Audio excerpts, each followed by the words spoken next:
நீங்க ஒரு பெரிய பட்டியல் போடுறீங்க இல்லையா, தமிழ் சமூகத்துக்காக உழைத்தவர்கள் அரசியல் இருந்தவங்கன்னு சொல்லிட்டு, அந்த பட்டியலில் இருந்து பெரும்பாலான நபர்கள் பெரியார் ஆதரிச்சவர்கள் இருக்காங்களே.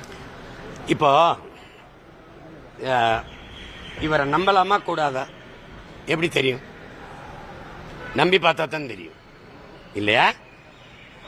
இந்த கோட்பாட்டை ஆதரிச்சு நீங்க பேசுற என் முன்னவர்களின் காலம் எது, இறுதியா அவங்க எங்க முடிச்சாங்கன்னு பாருங்க. இப்ப நான் எங்க இருந்தேன்? அங்கதான் இருந்தேன். இப்ப ஏன் எதிர்க்கிறேன்? ஒரு காலம் வரும்போது எனக்கு ஒரு விழிப்புணர்வு வருது, தெளிவு வருது. நான் பார்க்கிறேன் இது கொண்டாடப்பட வேண்டிய கொள்கை இல்லை, இது துண்டாடப்பட வேண்டிய கூட்டம்னு தெரியுது. புரியுதா? இது கொள்கைக்காக வந்தவன் இல்லடா, நம்மளை கொள்ளையடிக்க வந்தவன், கொல்ல வந்தவன் தெரியும் போது எதிர்க்க வேண்டியது வருது. நீங்க சொல்ற தலைவர்களை ஒருத்தரை சொல்லுங்க, நான் சொல்றேன். எங்க தாத்தா தேவனையப்பாவனார் ஆதரிச்சாரு, தீராவிடம் தீதுன்னு எழுதி வச்சுட்டு செத்து போனாரு. அதே மாதிரிதான் எங்க